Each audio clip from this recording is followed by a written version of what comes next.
या सृष्टिः सृष्टुराद्या वहति विधिहुतं याः वीर्या च होत्री ये द्वे कालं विधत्तः श्रुतिविषयगुणा या स्थिता व्याप्य विश्वं या माहुः सर्वबीजप्रकृतिरिति यया प्राणिनः प्राणवन्तः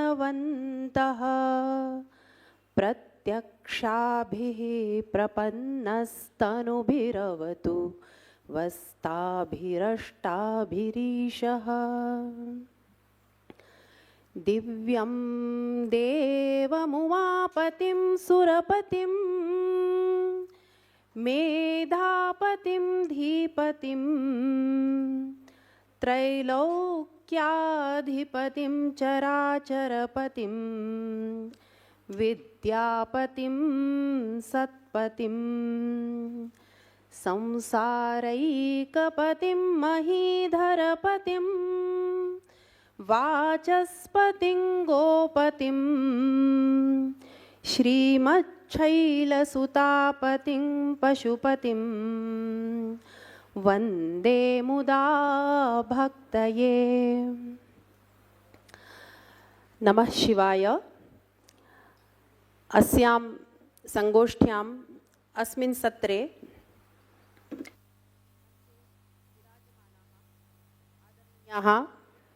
अध्यक्षवर्याः मुख्य वक्तृरूपेण समागताः आदरणीयाः डॉक्टर अवधेश श्रोत्रिय महाभागाः, अत्र पुरतः विद्यमानाः कविकुलगुरु संस्कृत कालिदास संस्कृत विश्वविद्यालयात् समागताः प्रोफेसर प्रसाद गोखले महाभागाः, ज्योतिषशास्त्रविशारदाः डॉक्टर भार्गव महाभागाः, अमेरिका फ्लोरिडातः समागताः डॉक्टर भरतगुप्ता महाभागाः, श्रीमती गुप्ता महोदया, गुजरात प्रान्तात् समागताः लकुलीश दर्शने सिद्धाः स्वामिनः प्रीतमवर्याः, विश्वविद्यालयस्य समेपि प्राध्यापकाः, सत्रस्य सञ्चालकाः आदरणीयाः डॉक्टर विजय शर्मा महाभागाः, अथ च सभायां विराजिताः विविधभागेभ्यः समागताः आचार्याः प्रियछात्राश्च, अथ च सम्प्रति एव समागताः संगोष्ठ्याः संयोजकाः आदरणीयाः श्रद्धेयाः डॉक्टर शुभम शर्मा महाभागाः, तेषामपि अहम् आदौ एव अभिनन्दनं करोमि, यतोहि महत्त्वपूर्णविषये विश्वविद्यालये इयं संगोष्ठी समायोज्यते। संगोष्ठ्याः विषयः वर्तते शैवपरम्परा वास्तुविज्ञानञ्च। यतोहि अत्र सभायां वास्तुविभागस्य ज्योतिषविभागस्य छात्राः वर्तन्ते, अथ च योगविभागस्यापि छात्राः सन्ति, अतः हिंदीभाषायाम् अग्रे वच्मि। संगोष्ठी का विषय वास्तुशास्त्र से संबंधित है और चूँकि वास्तु विभाग के विद्यार्थी हैं और कुछ सामाजिक जन भी संगोष्ठी में दिखाई दे रहे हैं, अतः हिंदी भाषा में ही अपना वक्तव्य प्रस्तुत करती हूँ।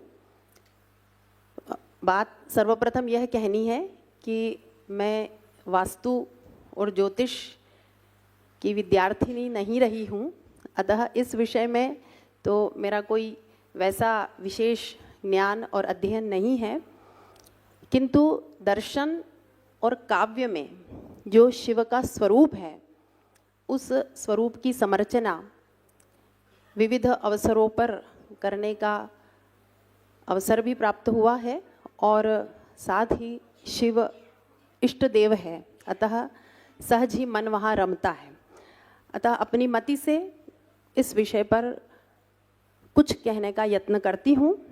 दार्शनिक वाङ्मय तथा काव्यों में शिव का स्वरूप। प्रतिकल्पा अवंतिका, यह जो शिव की नगरी है, इसमें शिवार्चन कभी वैदिकों ने किया, कभी पौराणिक काल में हुआ। मत्स्येंद्रनाथ और गोरखनाथ आदि नाथ संप्रदायों के संतों ने भी शिव की अर्चना यहाँ की। और फिर कभी तंत्र, योगाचार, वज्रयान आदि मार्गों से भी शिव पूजे गए। कभी योगियों ने शिव के संबंध में अपना अभिमत प्रकट किया, उसको अनुभूत किया, और कभी कवियों की लेखनी से भी शिव का वर्णन प्राप्त हुआ। तो हम दूसरी ओर देखते हैं तो सुदूर कश्मीर के क्रोड में कविता और केसर के साथ कपाली शिव के भक्तों और साधकों ने शैव दर्शन की मानो एक कल्लोलिनी ही प्रवाहित कर दी और अनेक ग्रंथों का प्रणयन हुआ। हमने कल विद्वज्जनों के मुख से उस प्रत्यभिज्ञा दर्शन, काश्मीर शैव दर्शन की अद्भुत परंपरा का संकेत प्राप्त किया और तत्वों के संबंध में भी विचार हुआ। इसीलिए पिष्ट पेषण न करते हुए अपनी मति से कुछ नवीन कहने का यत्न करती हूँ। जहाँ हम देखते हैं कि काव्य की धारा ने शिव को कभी प्रेम से परिपूर्ण भरता बताया, तो कभी पूज्य देव के रूप में स्तवन किया और मानो जन मन में ही उसे बिठा दिया। तो दर्शन के प्रवाह ने संपूर्ण सृष्टि को ही मानो शिवमय सिद्ध कर दिया। इन दोनों धाराओं में से काश्मीर शैव दर्शन के जो प्रतिनिधि ग्रंथ हैं और आचार्य हैं, उनके मत में शिव का स्वरूप क्या है, और कवियों के जो प्रतिनिधि है कालिदास, उनके काव्यों में शिव के स्वरूप की एक दिव्य और भव्य झांकी, क्योंकि शिव की चर्चा है तो वो दिव्य और भव्य हो जाती है, कहे कोई भी। उसकी प्रस्तुति इस आलेख के माध्यम से करने का मैं प्रयत्न करती हूँ। संगोष्ठी का संबंध वास्तु से है, इसीलिए इतना ही कहना चाहती हूँ। कल भी चर्चा हुई थी कि जो इसकी व्युत्पत्ति है, वसंती प्राणिनो यत्र इति वास्तु, जहाँ प्राणी वास करते हैं वो वास्तु है। तो दर्शन के परिप्रेक्ष्य में हम देखते हैं तो मानो शिव ही वास्तु है, क्योंकि शैव दर्शन कहता है कि संपूर्ण जगत शिव में समाहित है और शिव संपूर्ण जगत में समाहित है। इस परम शिव के दो स्वरूप हैं, विश्वोत्तीर्ण और विश्वमय। विश्वोत्तीर्ण अवस्था में शिव केवल प्रकाशमय है और यह संपूर्ण जगत उस अवस्था में शिव में ही विद्यमान रहता है, किंतु उस तत्व को यह आभास नहीं होता। यह अव्यक्त, अव्याकृत, सन्मात्र, निरंश, असीम शुद्ध और गूढ़ सत्य की एक परम गहन और अनिर्वचनीय दशा है।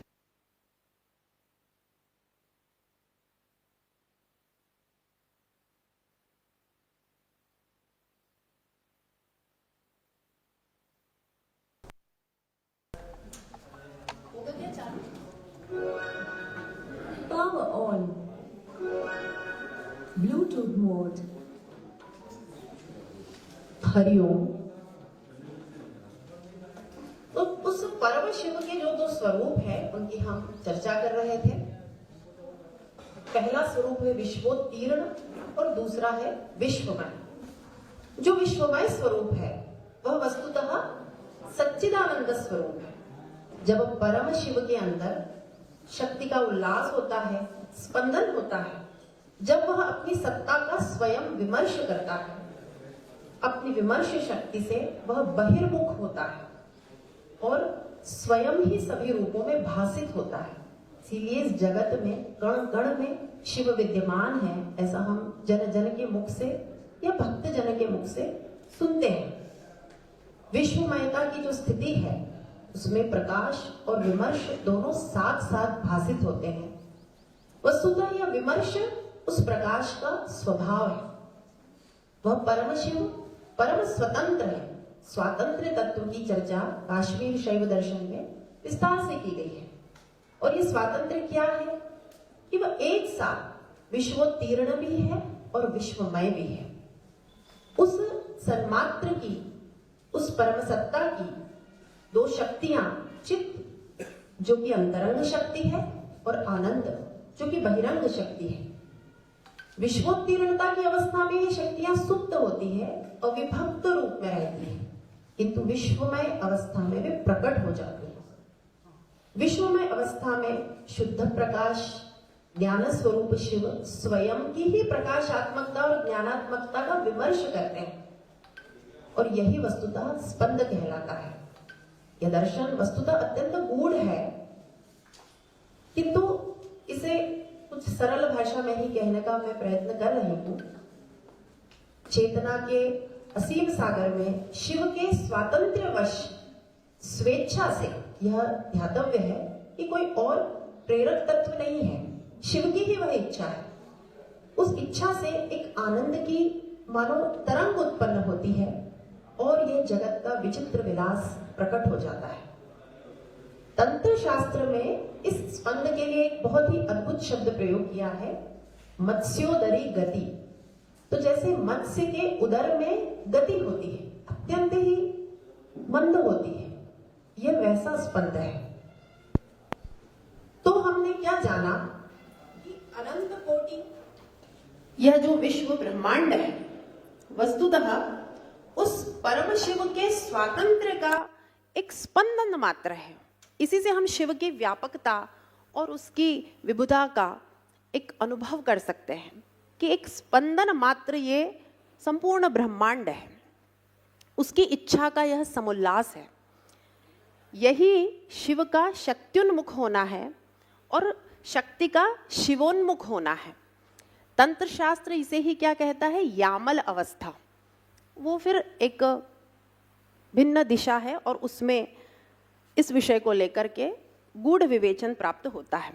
परम शिव का जो पहला स्पंदन है वही शिव तत्व है, और इस अवस्था में शिव में स्थित जो प्राणी हैं वो अकल कहलाते हैं, क्योंकि उनके अंदर माया की एक भी कला विद्यमान नहीं होती, उन्हें केवल अपने अहम का बोध होता है। यह एक परम अवस्था है। इस प्रकार शैव परंपरा के अनुसार शिव सन्मात्र ही नहीं है, उसमें अपने अस्तित्व के प्रकाशन का भी सामर्थ्य है।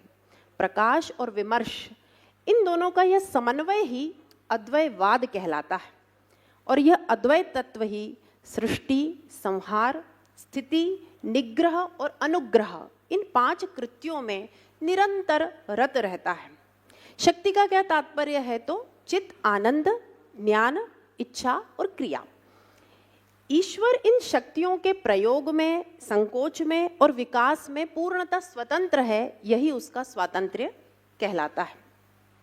तो सारांश यह है कि यह जगत वस्तुतः क्या है, कुछ नहीं, सब कुछ शिव की शक्ति का ही दर्शन है।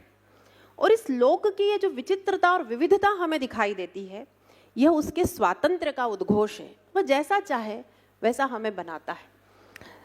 तो यह वस्तुतः ज़्यादा गहरा विचार हो रहा है, और चूंकि शैव दर्शन की तत्वमीमांसा पर कल आचार्य गुरुवर प्रोफेसर बालकृष्ण शर्मा महोदय ने विस्तार से व्याख्यान किया है, अतः उस विषय को छोड़ते हुए और साथ ही अन्य दर्शनों के जो मत है उनका जो खंडन भी शैव दर्शन में किया गया है, उन बिंदुओं को भी छोड़ते हुए आगे सभा की दृष्टि से और छात्रों की दृष्टि से, विद्वज्जन तो इस दर्शन से पूर्ण रूप से भिज्ञ ही है, किंतु उसे त्यागते हुए काव्य के रस से परिपूर्ण जो शिव का मधुर और मनोहर स्वरूप है, उसके संबंध में कुछ बात कहती हूँ। और जैसा मैंने पहले भी कहा था कि संपूर्ण संस्कृत साहित्य के जो प्रतिनिधि कवि हैं, उनमें भी जो प्रधान है महाकवि कालिदास, उनका जो साहित्य है, उस साहित्य से ही कुछ उदाहरण लेकर के मैं अपनी बात को कहती हूँ। क्योंकि कालिदास शिव में ही रमण करते हैं। कभी वे अपनी किसी कृति कुमार संभव के नायक के रूप में शिव का आख्यान करते हैं, तो कभी मंगल पद्यों में शिव की चर्चा करते हैं, कभी पौराणिक संदर्भों की चर्चा करने के लिए शिव के प्रसंग को उद्धृत करते हैं, और कभी कभी अलंकारों में, उत्प्रेक्षाओं में भी वो शिव और शक्ति के स्वरूप का निदर्शन करते हैं। तो उन्हीं के साहित्य से कुछ बात कहती हूँ। कवि के शिव कभी दार्शनिक है, कभी पौराणिक है, तो कभी वे मानव तुल्य भी हैं, और तीनों ही अवस्था में कवि चमत्कार उत्पन्न कर रहा है। और ये जो हमने भी शैव दर्शन की गहरी चर्चा संक्षेप में की, यह दर्शन भी वहाँ पद पद पर परिलक्षित होता है। कालिदास भी जिस भाव को प्रकट करते हैं वहाँ भी शिव ही सृष्टि का कारण है। शिव शक्ति वागर्थ की भांति एक है, वही परम तत्व विश्व का साक्षी है, मोक्ष प्रदाता है, इस दृश्य प्रपंच से परे है, सभी प्रमाणों से भी परे है, वो केवल अनुभूति का विषय है, वह अंतरात्मा है, स्वयं प्रकाश है। तो ऐसे ही कुछ संदर्भ हम कवि के साहित्य से देखते हैं। आप सभी जानते हैं कि रघुवंश का आरंभ ही वे करते हैं, वागर्था विव संपृक्तौ वागर्थ प्रतिपत्तये जगतः पितरौ वंदे पार्वती परमेश्वरौ। तो यहाँ उनकी यह जो प्रौढ़तम प्रतिभा की प्रसूति है रघुवंश, उसका आरंभ करते हुए ही वे वाणी तथा अर्थ के ज्ञान हेतु वाणी और अर्थ के समान जो नित्य संबद्ध है, ऐसे शिव और पार्वती अर्थात विद्या के प्रदाता अर्धनारीश्वर पार्वती परमेश्वर को प्रणामांजलि देते हैं। कालिदास को शिव का अर्धनारीश्वर स्वरूप प्रिय है, इसीलिए वे मालविकाग्निमित्रम में भी लास्य अर्थात मृदु और तांडव अर्थात कठोर, इन दोनों में विभक्त होकर स्थित बताते हैं शिव को, और कांता सम्मिश्र देह इस प्रकार का वहाँ संकेत करते हैं। और कल नाट्य शास्त्र की भी चर्चा गुरुजी ने की है, तो आप उन संकेतों को यहाँ भी जोड़ सकते हैं।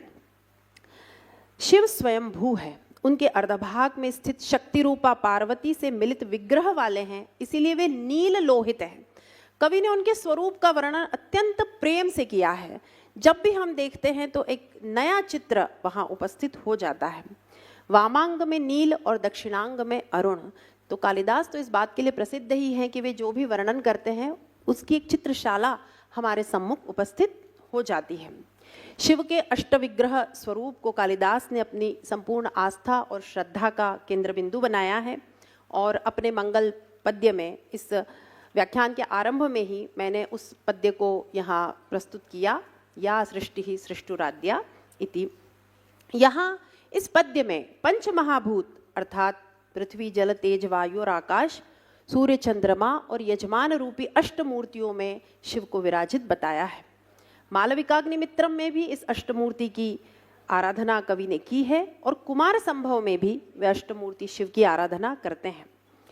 अपने आराध्य देव शिव के लिए जब कवि शब्द पुष्प अर्पित करते हैं तो कालिदास मालविकाग्निमित्र में उन्हें अपने भक्तों को अभीष्ट फल प्रदान करने वाले, सर्वविध संपन्नता से परिपूर्ण होते हुए भी केवल चर्म धारण करने वाले, कवि इस प्रकार से अलंकार की योजना करते हैं कि कैसे वे एक योगी हैं और एक उनका मानवीय स्वरूप भी है जो कुमार संभव में पार्वती के प्रसंग में प्रकट होता है। वे समस्त सांसारिक विषयों से विरक्त हैं, यतियों के लिए भी अलभ्य हैं, इसलिए वे योगीश्वर हैं। हम इस योगेश्वर श्री कृष्ण भवन में योगीश्वर शिव की आराधना इस संगोष्ठी के माध्यम से कर रहे हैं। तो ऐसे जो योगीश्वर हैं वे यतियों के लिए भी अलभ्य है, साधना से प्राप्य हैं, निरभिमानी हैं और तामसी वृत्तियों के नाशक हैं। विक्रमोर्वशीयम नाटक में वेदांत ग्रंथों में पृथ्वी और आकाश में व्याप्त होकर स्थित रहने वाले सर्वव्यापक पुरुष को ही एकमात्र ईश्वर कहा गया है। शिव को सर्वेश्वर बनाकर ब्रह्मा और विष्णु से भी उच्च स्थान पर कवि कालिदास मानो प्रतिष्ठित करते हैं, और वे कहते हैं कि इस शिव को मुमुक्षु योग साधना द्वारा स्वयं में अनुसंधान करते हैं। कोई बाहर से प्राप्त होने वाला यह तत्व नहीं है, हमें अपने अंदर ही उस शिव को जागृत करना है। वह स्थाणु है और स्थिर भक्ति योग के द्वारा सहज प्राप्य है। यहाँ योग के भी कई विद्यार्थी बैठे हुए हैं और वे इस विषय में निश्चित ही अध्ययन करते ही हैं।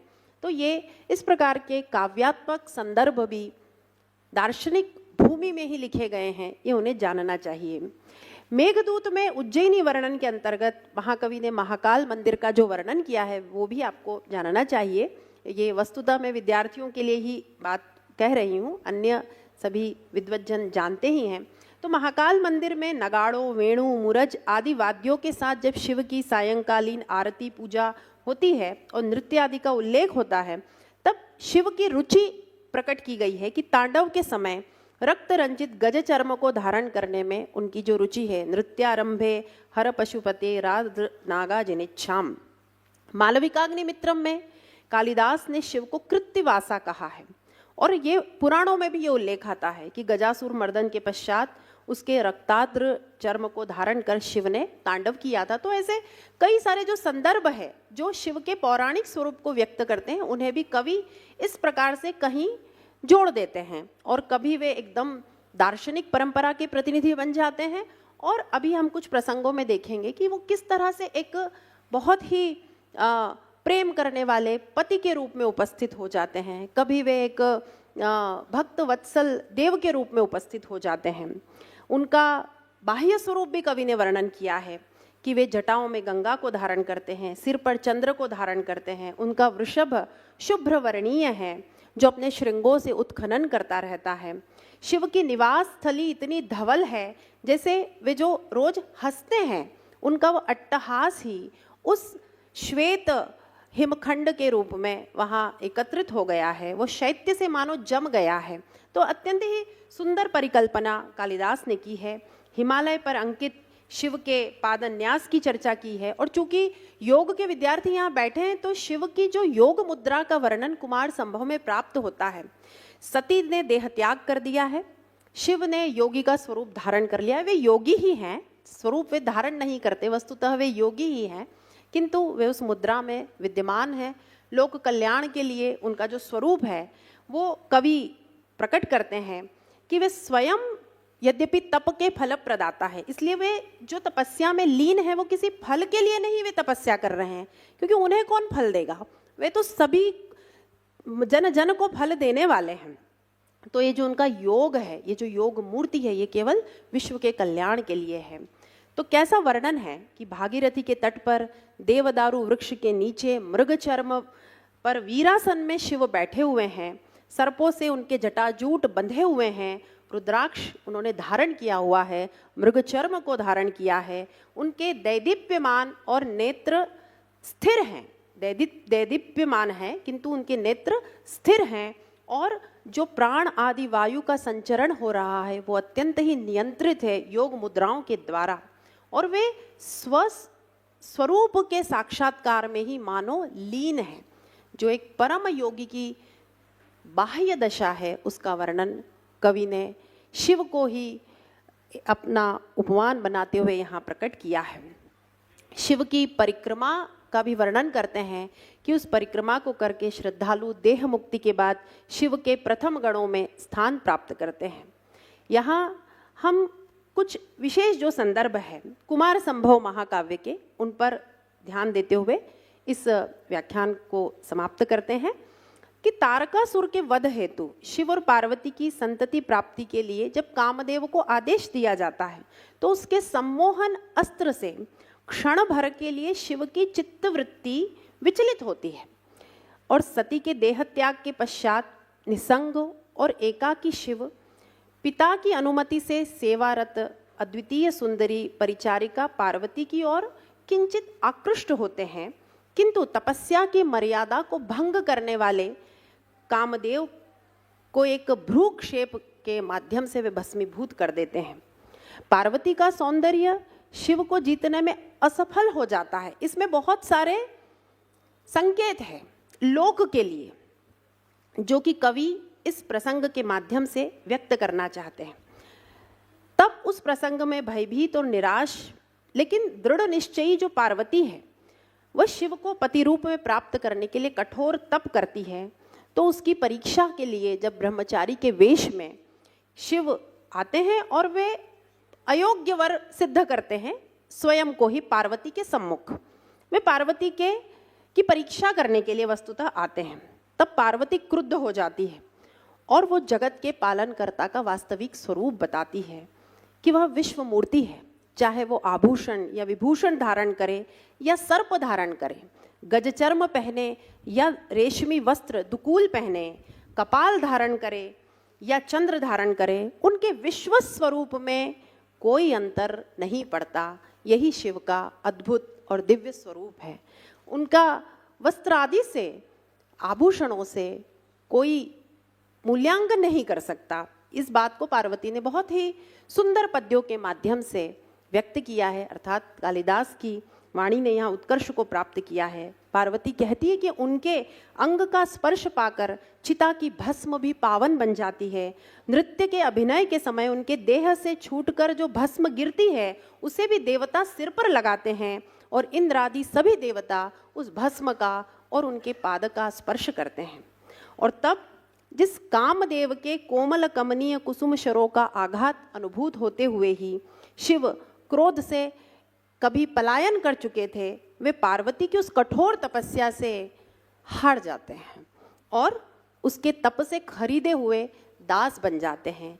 यह जो प्रेम का अद्भुत स्वरूप है वो कवि ने यहाँ प्रकट किया है। तो कोमल हृदय जो शिव हैं उनका क्रोध भी अद्भुत है और प्रेम भी अद्भुत है। वे दयालु भी है। नंदी जब निवेदन करते हैं तो पार्वती को आश्रम में प्रवेश की अनुमति दे देते हैं। जब रति का विलाप देखते हैं तो उसे भविष्य के लिए सांत्वना प्रदान करते हैं, लेकिन वे पार्थिव शरीर पे नहीं रीझते।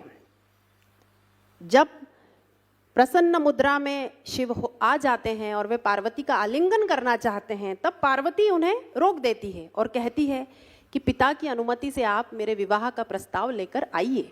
ये सारे जो लौकिक प्रसंग कवि ने यहाँ जोड़े हैं वे इस लोक को उपदेश देने के लिए हैं।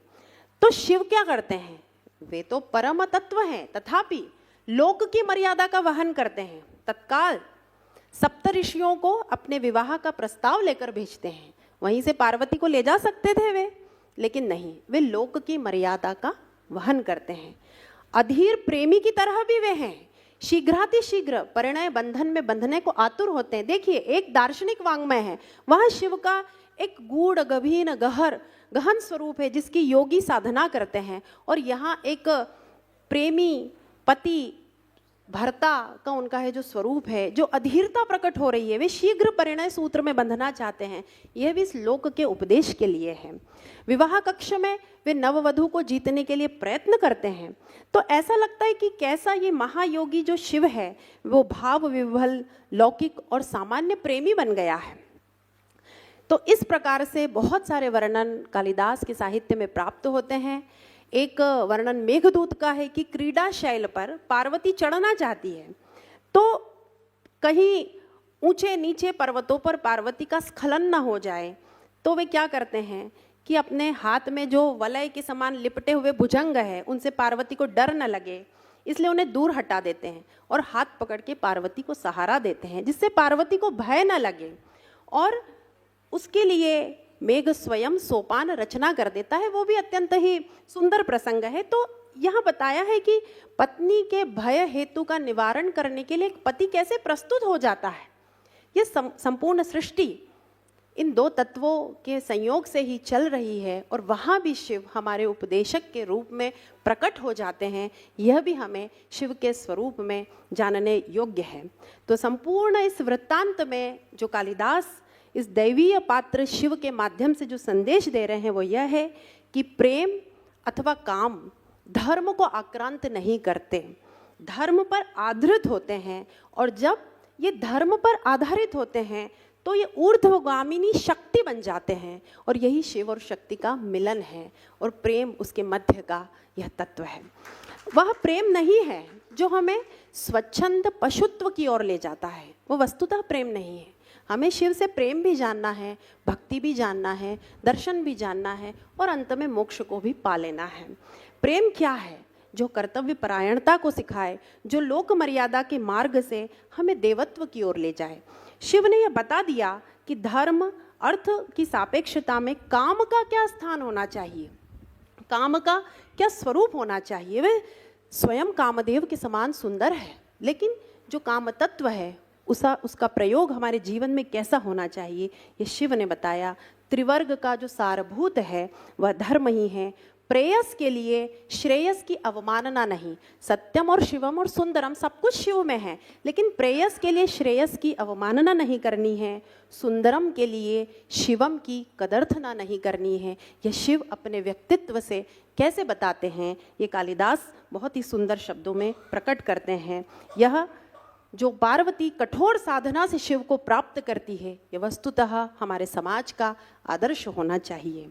तो महाकवि कालिदास के जो शिव हैं वे कृत्तिवासा भी हैं, धन संपत्ति के प्रदाता भी हैं, महायोगी और तपस्वी भी है, कभी अधीर प्रेमी भी है, कभी समर्पित पति भी हैं, कभी यतियों के लिए भी दुर्लभ है, तो कभी जगत के माता पिता के रूप में एक स्नेह के पुंज है और सहज प्राप्त होने वाले हैं। हमें ऐसा अनुभव होने लगता है कि शिव हमारे साथ है, तो ये अनुभूति भी शिव ही दे सकते हैं। तो ये सभी जो भिन्न भिन्न प्रसंग है, ये पशुपति शिव के अंतरंग और बहिरंग व्यक्तित्व के माध्यम से कभी लौकिक तो कभी पारलौकिक आदर्शों की अभिव्यक्ति करते हैं और आत्मविभोर करते रहते हैं। जगत के पालनकर्ता शिव से सामीप्य का अनुभव कराते हैं। और वस्तुतः ये जो हमारी सारी ज्ञान साधना है, ये किस लिए है? मोक्ष के लिए। जो हमारा दर्शन है वो क्या कहता है? अभ्युदय और निःश्रेयस की ही चर्चा करता है। हमारा सारा जो यह जीवन है 4 पुरुषार्थों में बंधा है और अंतिम जो लक्ष्य है वह मोक्ष है। और मोक्ष क्या है? शिवमय हो जाना। पावक चंद्र भानु नयनम वंदे शिरो मालिनम वंदे राम पदारविंद मधुपम वंदे मनोजार्दनम वंदे हम गिरिजावरम सुखकरम वंदे शिवम शंकरम वंदे शिवम शंकरम। नमः शिवाय। धन्यवाद। बहुत बहुत धन्यवाद महोदया। जिस तरह से आपने रस, नाट्य और दर्शन के विविध उदाहरणों से अपने विषय को रखा, तो वास्तु का मुख्य प्रयोजन